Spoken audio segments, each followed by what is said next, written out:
UP के मुख्यमंत्री योगी आदित्यनाथ पहुंचे हरिद्वार। सीएम योगी और सीएम धामी ने हरिद्वार में नए भागीरथी पर्यटक आवास गृह का किया लोकार्पण।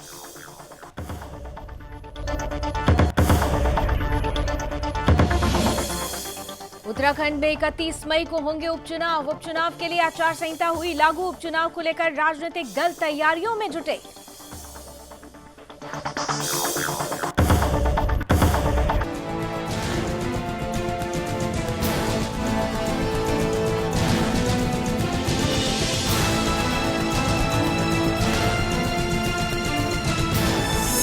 आप देख रहे हैं सुदर्शन न्यूज। नमस्कार, अपना उत्तराखंड देख रहे हैं आप। आपके साथ मैं हूं लावनी विनीत। बुलेटिन की शुरुआत करेंगे। देवत्री योगी आदित्यनाथ पहुंचे हुए हैं। इस बीच सीएम योगी हरिद्वार पहुंचे। इस बीच सीएम योगी के साथ उत्तराखंड के मुख्यमंत्री पुष्कर सिंह धामी भी मौजूद रहे, जहां सीएम धामी और सीएम योगी अलकनंदा घाट के किनारे बने यूपी पर्यटन विभाग के नए होटल भागीरथी पर्यटक आवास पहुंचे, जहां पर लोगों ने इनका जोरदार स्वागत किया। उत्तर प्रदेश के मुख्यमंत्री योगी आदित्यनाथ ने उत्तराखंड के मुख्यमंत्री पुष्कर सिंह धामी के साथ हरिद्वार में नए भागीरथी पर्यटक आवास गृह का लोकार्पण किया। पहाड़ी शैली से बनाए गए भागीरथी होटल में 100 कमरों में 12 वीआईपी और 88 लग्जरी रूम हैं। वहीं सीएम योगी के दौरे को लेकर यहां सुरक्षा के पुख्ता इंतजाम किए गए। सीएम योगी आदित्यनाथ की सुरक्षा को लेकर 300 से अधिक पुलिस अधिकारी और कर्मचारी और पीएसी की 2 कंपनियां तैनात की गई। इस दौरान प्रदेश के मुख्यमंत्री पुष्कर सिंह धामी, हरिद्वार सांसद डॉक्टर रमेश पोखरियाल निशंक, पूर्व मुख्यमंत्री त्रिवेंद्र सिंह रावत, भाजपा प्रदेश अध्यक्ष मदन कौशिक समेत कई साधु संत भी शामिल हुए।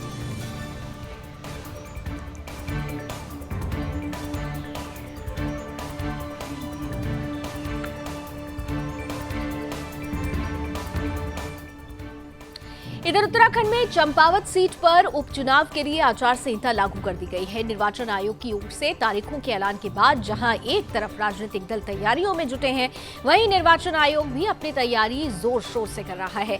चुनाव के लिए पोलिंग पार्टियों को ट्रेनिंग दी जा रही है। साथ ही सेक्टर मजिस्ट्रेट की नियुक्ति भी कर दी गई है। मुख्य निर्वाचन अधिकारी सौजन्या ने कहा कि उपचुनाव के लिए 11 मई तक नामांकन किए जाएंगे।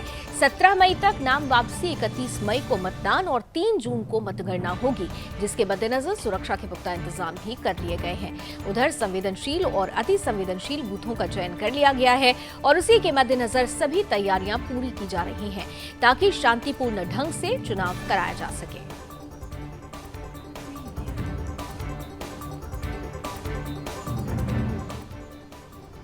चंपावत में बाई इलेक्शन के लिए पूरा तैयारी हो चुका है। हमारा लास्ट डेट ऑफ नॉमिनेशन 11 मई को होगा, स्क्रूटिनी 12 मई को होगा और लास्ट डेट ऑफ विड्रॉयल 17 मई को होगा।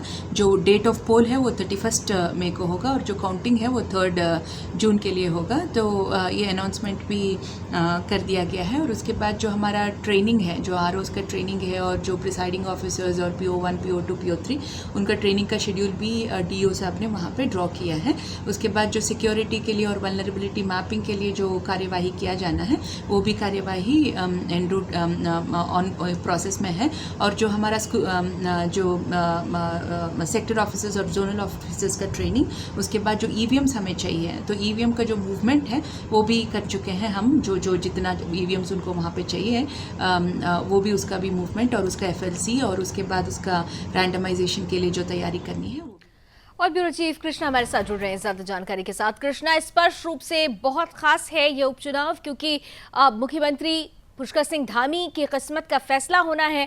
पोलिंग पार्टियों के लिए तमाम निर्देश जारी कर दिए गए हैं। चुनाव आयोग की तैयारी पूरी है। पार्टियों की तैयारियां खासतौर से आपकी नजरों में?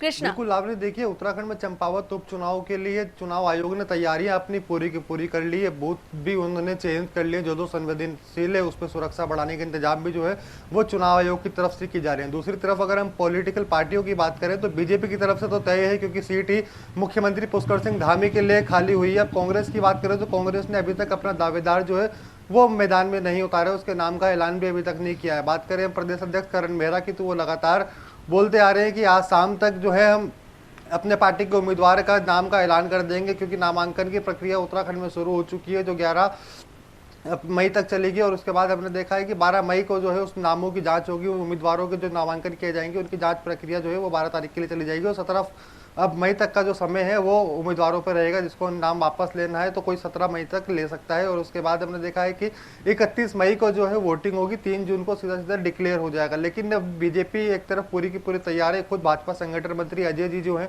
वो काफ़ी दिनों से चंपावत में डेरा डाले हुए हैं सभी कार्यकर्ताओं के साथ, और आम जनता के बीच में वो लगातार बने हुए मजबूती जो है वो और पकड़ बना रहे हैं अपनी उस क्षेत्र में, ताकि मुख्यमंत्री पुष्कर सिंह धामी के लिए कोई दिक्कत ना हो उस क्षेत्र से चुनाव लड़ने के लिए। लेकिन अब इंतजार किया जा रहा है कांग्रेस पार्टी का और आम आदमी पार्टी का, और कौन कौन निर्दलीय ऐसे उम्मीदवार हो सकते हैं जो सामने मुख्यमंत्री पुष्कर सिंह धामी को टक्कर देते हुए आएंगे। क्योंकि अगर हम बात करें हाल ही में बीते हुए विधानसभा चुनाव की, चंपावत में विधानसभा की, तो लगभग वहाँ पे 80,000 के लगभग जो है वो वोटर है। उनमें से लगभग 62,000 लोगों ने जो है वो वोटिंग करी थी, जिसमें से 32,000 से अधिक वोट जो है विधायक कैलाश घेतोड़ी को पड़ रहे थे। तो लगभग 27,000 वोट जो है वो हमने कांग्रेस के पाले में जाते हुए देखे थे हमेश खरकवाल को, क्योंकि कांग्रेस सूत्रों के अनुसार कि अगर कांग्रेस में कोई अड़चन ना आए और कोई बड़ा नेता अपने सामने की दावेदारी पेश ना करे तो हमेश खरकवाल को ही मुख्यमंत्री पुष्कर सिंह धामी के सामने खड़ा किया जा सकता है। क्योंकि हमेश खरकवाल जो है काफ़ी लंबे समय से कांग्रेस की तरफ से जो है वो अपने क्षेत्र में एक्टिव देखे जा रहे हैं, और काफ़ी बार जो है वो विधानसभा चुनाव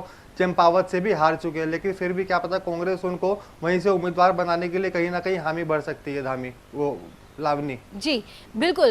यहाँ पर एक बहुत महत्वपूर्ण सवाल, जिस तरीके से आपने कहा कि चंपावत सीट वैसे तो परंपरागत रूप से देखें तो भारतीय जनता पार्टी के वोटर्स यहाँ ज्यादा पाए गए हैं, लेकिन भारतीय जनता पार्टी के जो वोटर्स थे दरअसल उन्होंने एक चेहरे विशेष को भी प्राथमिकता दी थी। अगर यहाँ से रतौड़ी साहब की जीत सुनिश्चित हुई थी तो रतौड़ी को यहाँ पसंद किया जा रहा था।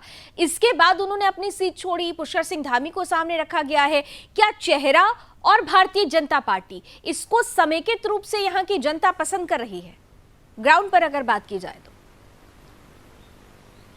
बिल्कुल लावनी, देखिए अगर हम बात करें मतगणना वाले दिन तो मुख्यमंत्री पुष्कर सिंह धामी जिस तरीके से अपनी विधानसभा सीट खटीमा से चुनाव हारते हुए जा रहे थे, तो सबसे पहले उसी दिन विधायक कैलाश घेतोड़ी ने ही अपना ऐलान किया था अपनी सीट छोड़ने के लिए मुख्यमंत्री धामी के लिए। उन्होंने तो फिर इसके बाद तमाम अपनी विधानसभा की जनता से रायशुमारी करी और अपनी पार्टी के कार्यकर्ताओं से, पदाधिकारियों से, फिर उन्होंने अपने पूरे मंडल के कार्यकर्ताओं के साथ बैठ के एक प्रस्ताव तैयार किया था जिसमें सभी ने हस्ताक्षर किए थे। फिर उन्होंने पार्टी संगठन को वह प्रस्ताव भेजा था, जिस पर विचार करते हुए फिर एंड में फैसला लिया था कैलाश घेतोड़ी ही अपने विधानसभा सीट जो है वो मुख्यमंत्री पुष्कर सिंह धामी के लिए छोड़ेंगे। तो 21 अप्रैल को जो है उन्होंने इस्तीफा जो है वो विधानसभा स्पीकर को दे दिया था, जिसके बाद अब अधिसूचना भी चुनाव की जारी हो चुकी है। 11 तारीख तक जो है वो नामांकन की प्रक्रिया जारी रहेगी। इस बीच हम देख सकते हैं कि मुख्यमंत्री पुष्कर सिंह धामी के लिए वहां की जनता हामी भरने के लिए तैयार है, क्योंकि जब भी विधायक ने उनसे बात करी थी जनता से तो जनता ने भी हामी भरी थी। उसके बाद ही विधायक ने इस्तीफे की पेशकश जो है वो संगठन से करी थी, क्योंकि हमने देखा है क्योंकि पिछले दिनों भी जिस दिन मुख्यमंत्री पुष्कर सिंह धामी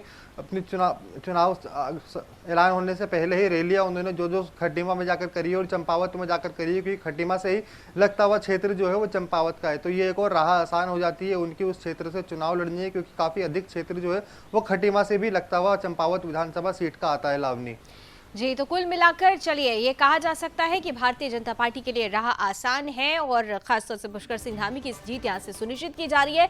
लेकिन अभी इंतजार है कि कांग्रेस की तरफ से वो कौन सा चेहरा होगा जो चंपावत से पुष्कर सिंह धामी के सामने उतारा जाएगा, जो टक्कर देता हुआ नजर आएगा। Thank you so much Krishna हमारे साथ जुड़ने के लिए, आप नजर बनाकर रखिएगा। आइए इसी के साथ आगे बढ़ते हैं। उत्तराखंड के राज्यपाल गुरमीत सिंह ने सैन्य पृष्ठभूमि पर आधारित पुस्तक का विमोचन किया। इस दौरान राज्यपाल गुरमीत सिंह ने कहा कि सैनिक परिवारों से जुड़े मामलों की पुस्तकें अन्य लोगों को भी सैन्य परिवारों की पृष्ठभूमि से अवगत कराने का काम करती है। उन्होंने कहा कि उत्तराखंड को सैन्य भूमि कहा जाता है, लिहाजा यहाँ के लोगों को भी सैन्य मामलों से जुड़ी पुस्तकें लिखनी चाहिए, जिससे समाज को सैन्य परंपरा से रूबरू होने का मौका मिल सके।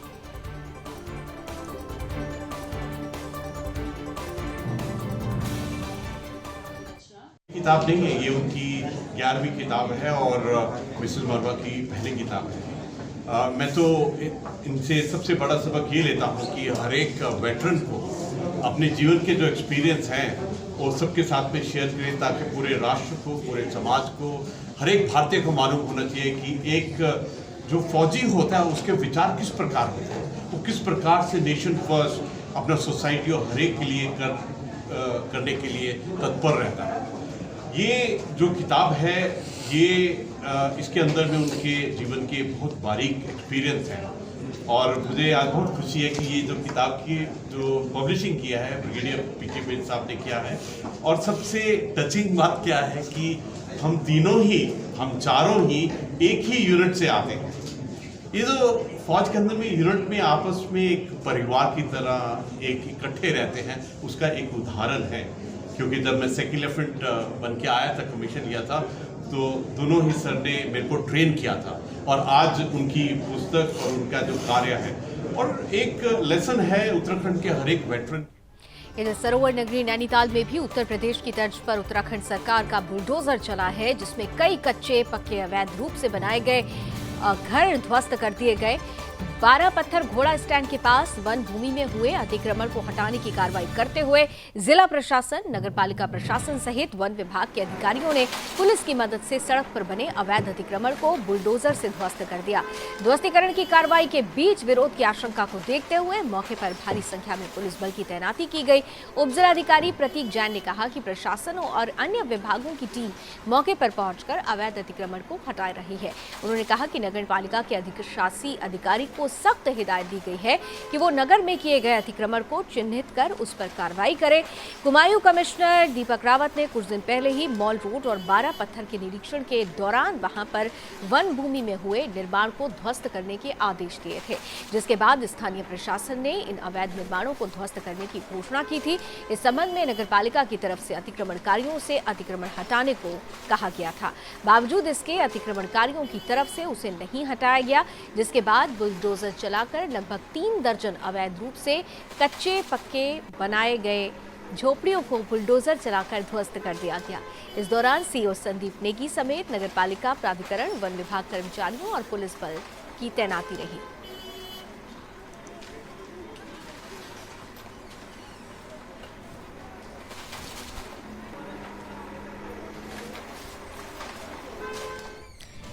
वहीं टिहरी के चंबा में कृषि एवं सैनिक कल्याण मंत्री गणेश जोशी पहुंचे, जहां कृषि और सैनिक कल्याण मंत्री गणेश जोशी का बीजेपी कार्यकर्ताओं ने जोरदार स्वागत किया। इस दौरान सैनिक कल्याण मंत्री ने चंबा ब्लॉक सभागार में अधिकारियों के साथ बैठक की, जिसमें सैनिक कल्याण और विभागीय योजनाओं की समीक्षा की गई। मंत्री ने कहा कि कृषि क्षेत्र में इतनी संभावनाएं हैं कि हम पलायन को रोकने में सफल हो सकते हैं। सरकार भी इसके लिए लगातार प्रयासरत है। एडवांस टेक्नोलॉजी से खेती के जरिए लोग आत्मनिर्भर बन रहे हैं और नौजवान भी अब इस ओर पहल कर रहे हैं। हमें जरूरत है कि हम किसानों को एक बेहतर प्लेटफॉर्म उपलब्ध करवा सकें, जिससे और लोग भी किसानी की तरफ बढ़ सकें।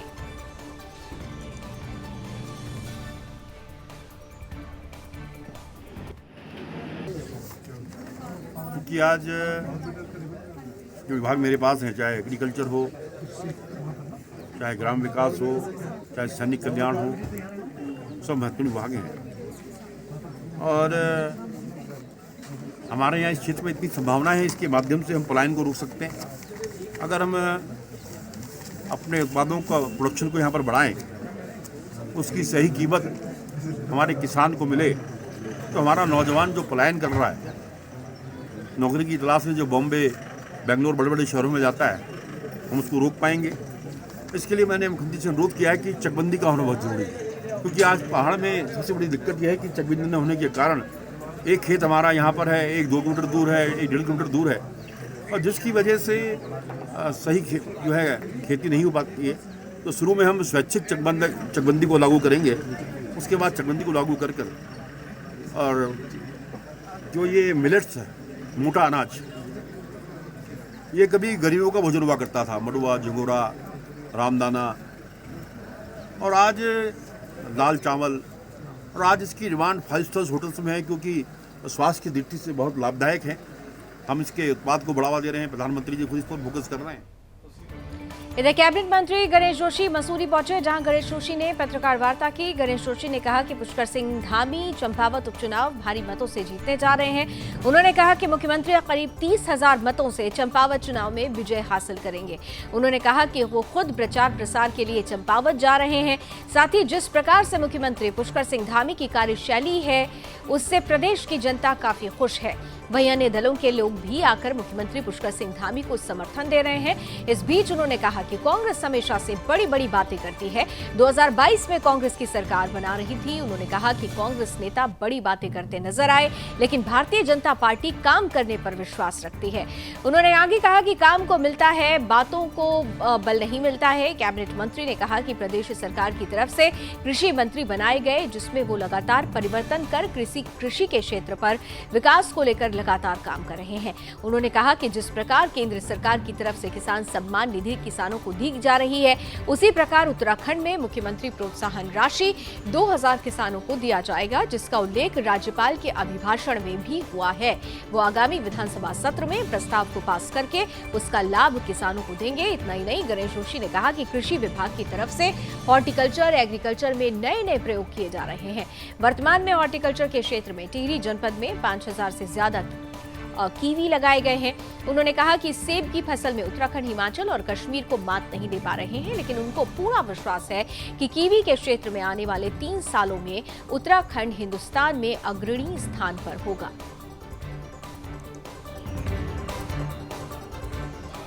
मुख्यमंत्री जी 30,000 से अधिक मतों से इस चुनाव को जीतेंगे। मैं खुद अभी वहाँ चुनाव पर हम प्रचार में जा रहे हैं। इस प्रकार की उनकी कार्य करने की शैली है, वो भी अन्य दलों के लोग भी आकर कह रहे हैं कि क्योंकि एक मुख्यमंत्री का चुनाव हो रहा है, पुष्कर जी हम आपको वोट करेंगे। अभी मैं वहाँ पर था तो एक वहाँ के चेयरमैन वहाँ पर आए हुए थे, कई कांग्रेस के और लोग भी आ रखे थे। सभी लोगों का समर्थन मिल रहा है और भारी बहुमत से पुष्कर सिंह धामी जी सीट। कांग्रेस ने हमेशा बहुत बड़ी बड़ी बातें की हैं। कांग्रेस तो सरकार ही बना रही थी। कांग्रेस सिर्फ बातें करती है और भारतीय जनता पार्टी काम करती है, और वोट जो है काम को मिलता है। और पुष्कर सिंह धामी के काम को वोट मिलेगा और इस सीट को भारी मतों से।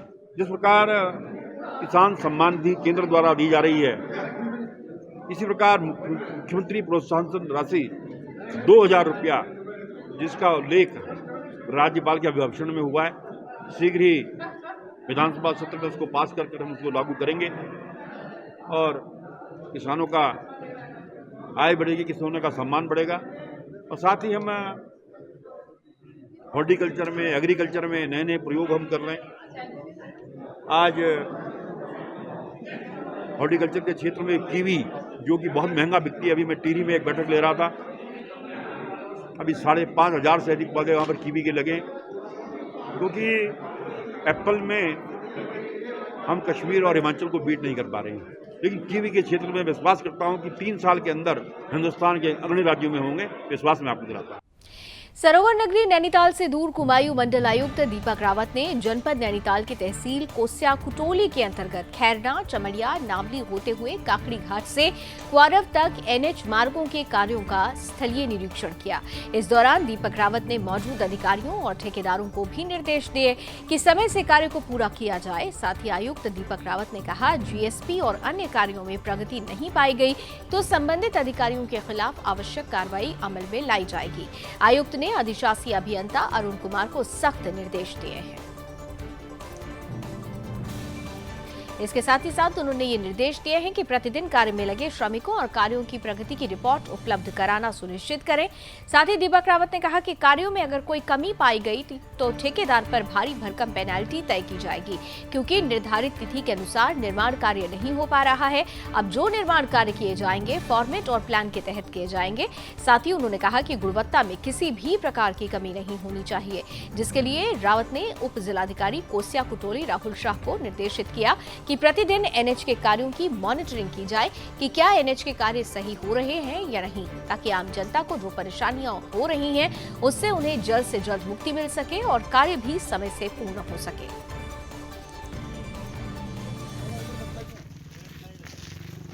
खैरना तक जो हमारा हाईवे है, इसकी वाइडनिंग की जानी है और इसको ख़त्म होने की डेडलाइन इसी साल के 30 जून में थी, लेकिन लक्ष्य से हम लोग काफ़ी पीछे चल रहे हैं। तो आज मौके पे मैं आया हूँ और एनएच के ऑफिसर्स भी हैं और जो कॉन्ट्रैक्टर हैं वो भी हैं।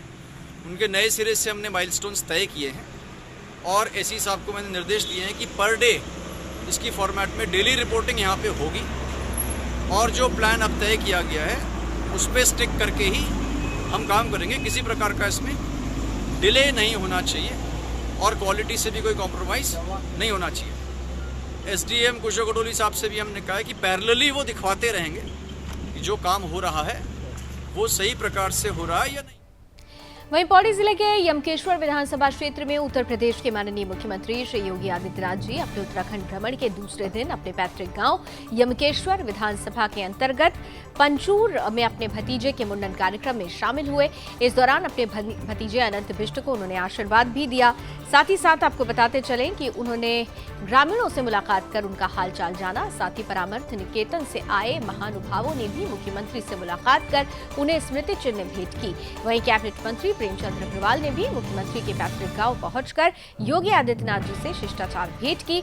इस अवसर पर उच्च शिक्षा मंत्री डॉक्टर धन सिंह रावत, पूर्व मुख्यमंत्री त्रिवेंद्र सिंह विधायक यमकेश्वर रेणु बिष्ट सहित कई गणमान्य लोग उपस्थित रहे।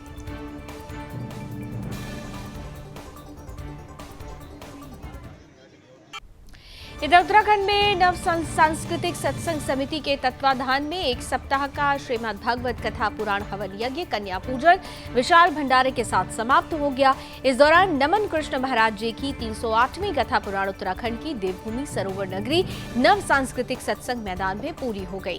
भारत के 2 राज्य अरुणाचल और नागालैंड को छोड़कर सभी राज्यों में नमन महाराज ने अपने मुखारबिंद से कथा का श्रवण किया है। इसके बाद उनकी कथा अल्मोड़ा जिले में होगी। इस दौरान उत्तराखंड सरकार की तरफ से जो शिक्षा पर रामायण उपनिषदों का पाठ्यक्रम करने की योजना बनाई जा रही है उसका उन्होंने स्वागत किया है।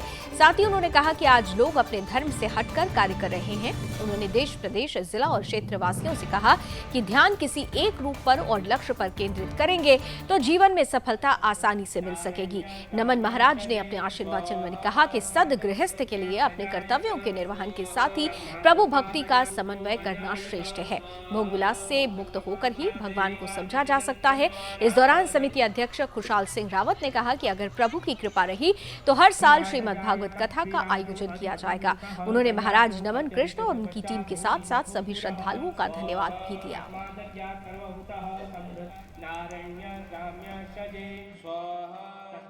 इसके बाद एक कथा अल्मोड़ा में है और आदि कैलाश में एक कथा ओम पर्वत और आदि कैलाश के ठीक मध्य में एक कथा वहाँ है जून के महीने में। देशवासियों, प्रदेशवासियों, जिलेवासियों, क्षेत्रवासियों को क्या संदेश देना चाहते हैं? अपने जीवन में यज्ञ बनाए रखें, यज्ञ संस्कृति की रक्षा का संकल्प लें, सनातन धर्म की रक्षा का संकल्प लें। धर्म ही है जो पूरे प्रकृति को, पूरे विश्व को बचा सकता है, तो धर्म को धारण करें। हाँ, संस्कृति का पतन हो रहा है। बच्चे आधुनिक शिक्षा की ओर जाकर के अपने सनातन धर्म की मूल शिक्षाओं को भूल रहे हैं और राज्य सत्ता, केंद्रीय सत्ता के साथ मेरा विचार है कि वो लोग अपनी केंद्रीय शिक्षा नीति में सनातन धर्म के किसी विषय को भी शामिल करें, गीता को, वेद के किसी विषय को शामिल करें, ताकि हम वेद और पुराणों से रिसर्च करके अपने इतिहास को, अपनी संस्कृति को, पुरातनता का गौरव का दर्शन कर सकें। हाँ, निश्चित ये होना ही चाहिए, क्योंकि बिना वेद के होगा नहीं। ज्ञान का मूल तत्व ही वेद है, वेद से ही ज्ञान प्रकट हुआ है। हम लोग 1835 के बाद से ही आधुनिक जो मैकाले शिक्षा पद्धति थी उसी के द्वारा अभी तक आज़ादी के 70 साल के बाद भी हम उसी शिक्षा को अभी तक अपने जीवन में लेकर के चल रहे हैं। देखिए, यज्ञ पे जहाँ पर हमने 27 तारीख से प्रारंभ किया था, जिससे जी की हमारे महाराज जी की मुखारबिंद से अमृतवाणी को सुन करके लोग यहाँ पर से उमड़ करके लोग आए। काफ़ी संख्या में भीड़ रही, बहुत अच्छा वातावरण रहा, बहुत सौहार्दपूर्ण वातावरण। क्षेत्र की जनता, नगर की जनता, सब समझ विश्व कल्याण के लिए इस भागवत का आयोजन किया गया था और यही हमारी उद्देश्य है। हमारा ध्येय भी ये कि आपस में सौहार्दपूर्ण वातावरण बना रहे, सही भाईचारा बना रहे, सभी लोगों में आपस में मिलकर के, यही भागवत का उद्देश्य है। इधर आगे बढ़ते हुए हैं उत्तराखंड के जनपद हरिद्वार से अब खबर लेंगे, जहां चारधाम यात्रा की शुरुआत होने के साथ ही साथ फर्जी ट्रैवल एजेंट भी सक्रिय हो गए हैं। हरिद्वार के ट्रैवल कारोबारियों ने अवैध तरीके से चारधाम यात्रा पर श्रद्धालुओं को ले जा रही 3 गाड़ियों को पकड़ लिया। इस दौरान मुंबई से आए श्रद्धालुओं में से एक महिला की अचानक तबीयत बिगड़ गई। महिला की तबीयत बिगड़ने के बाद श्रद्धालुओं और ट्रैवल कारोबारियों के बीच नोकझोंक हुई। मौके पर पहुंची हरिद्वार की आरटीओ ने 3 गाड़ियों का चालान कर दिया। ट्रैवल कारोबारियों ने आरोप लगाया कि फर्जी ट्रैवल एजेंटों के सक्रिय होने से हरिद्वार के ट्रैवल कारोबारियों को नुकसान उठाना पड़ रहा है। इसमें परिवहन विभाग की भी मिलीभगत है। हालांकि महिला श्रद्धालुओं की तबीयत बिगड़ने के बाद सभी श्रद्धालु गाड़ी में बैठकर चारधाम को रवाना हो गए।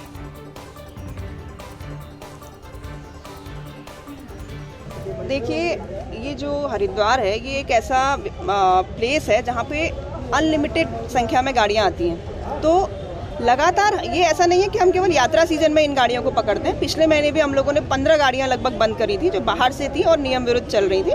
अभी भी जो नियम विरुद्ध गाड़ियाँ चल रही हैं उनके खिलाफ लगातार हमारी कार्रवाई जारी है और आगे भी जारी रहेगी। आज भी कुछ गाड़ियाँ पकड़ी गई हैं जिसके बारे में हमें परिवहन जो व्यवसायी है यहाँ के, इन्होंने ही बताया था। हमने उनको बंद कर दिया है गाड़ियों को और उनके खिलाफ जो भी नियमानुसार कार्रवाई होगी वो कार्रवाई की जाएगी। नहीं, ये बिल्कुल गलत है। आरटीओ विभाग की तरफ से लगातार कार्रवाई की जा रही है, इसके प्रमाण हैं हमारे पास और ये हमारा रूटीन वर्क है।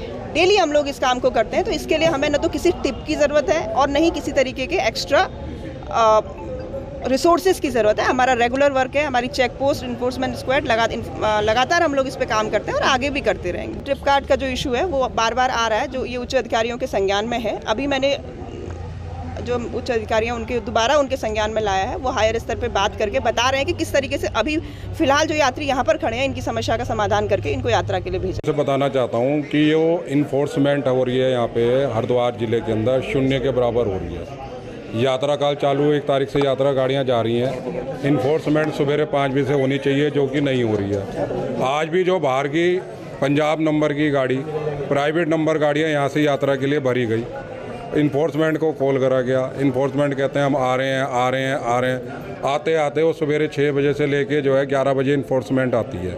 ये काम इन्फोर्समेंट का है जिसमें कि राजस्व की हानि इतनी ज़बरदस्त हो रही है। बाहर की हरियाणा, पंजाब, राजस्थान, दिल्ली की गाड़ियाँ भर के जा रही हैं 4 धाम यात्रा के ऊपर। किसी का टायर नहीं है, किसी का मतलब जो है टैक्स जमा नहीं है, किसी का कुछ नहीं है। इधर टिहरी जिले के वन विभाग के सकलाना रेंज में वन में आग लगने को लेकर चंबा थाने में मुकदमा दर्ज कराया गया है। सकलाना रेंज अधिकारी प्रमोद पांडे ने कहा कि वनों में इन दिनों आग की घटनाएं सामने आ रही हैं। वहीं ग्रामीणों को काफी जागरूक करने के बावजूद भी ग्रामीण नहीं मान रहे। इसे देखते हुए अब आग लगाने वालों पर विभाग की तरफ से कार्रवाई की जा रही है और मुकदमा भी दर्ज किया गया है। फिलहाल मामले में आगे की कार्रवाई जारी है।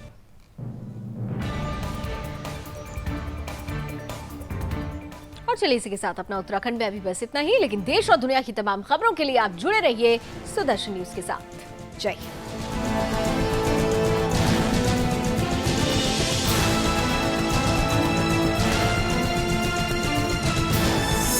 आप देख रहे हैं सुदर्शन न्यूज।